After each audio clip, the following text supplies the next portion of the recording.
Okay, so now I have my design in place, and I have a plastic sewing needle. This is totally optional. Don't need this. You can sew or you can weave without it. You would just use your fingers to sort of pull this through. If you are using one though, and you're like my students, sitting here and trying to do this isn't going to work. It just sort of frays the end of the needle or end of the thread. So I fold the thread over and push that through the eye of the needle and then grab and pull.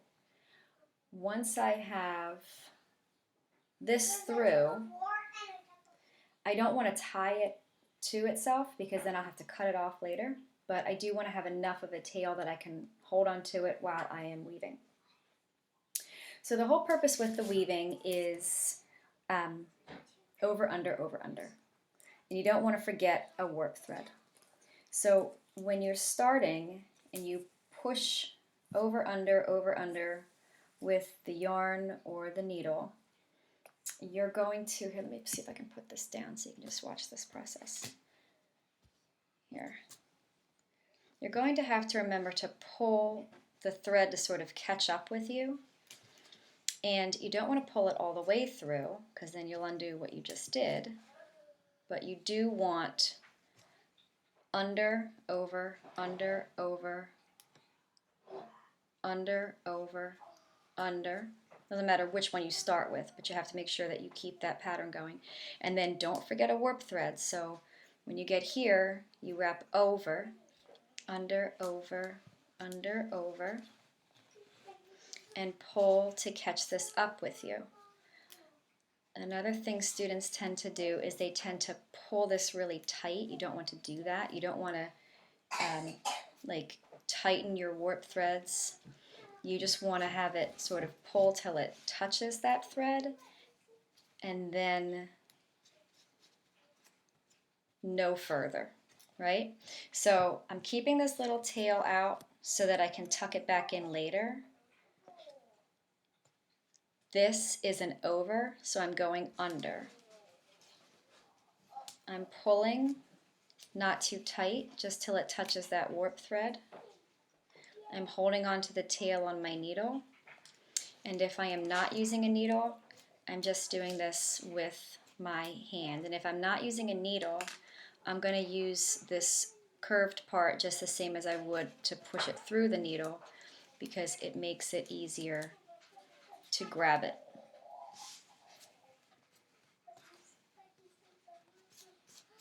And I'm kind of lovingly pushing these down so that I get plenty of color on my weaving. Now, I'm not really at the end of this thread yet, but when I am, I'm going to have to figure out how to attach it to my next color or some more of the same yarn. Now I'm using a whole bunch of little remnants, so I don't have more of this yarn. And I'm going to attach it to this green, and I'm going to tie it on. And if I wait until I'm at the last part of my weaving, I won't have a lot left to tie. So I want to think about that ahead of time and decide, okay, I'm getting kind of close to where I have to get my next color. I'm going to tie it. So I'll go ahead and I'll actually do that now just to sort of show you.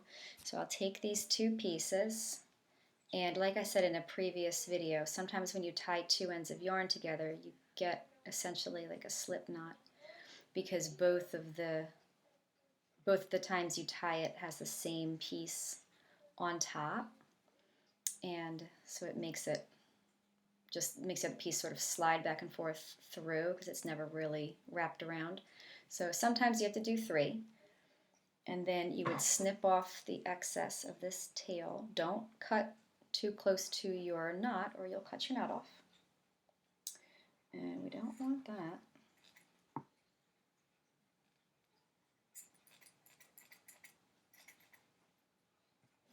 You really have to get some different scissors. And then this is a much longer piece, so I'm not going to demo this for you right now because the pulling back and forth of this would take me a very long time, but I will work on this and then show you when it's more complete.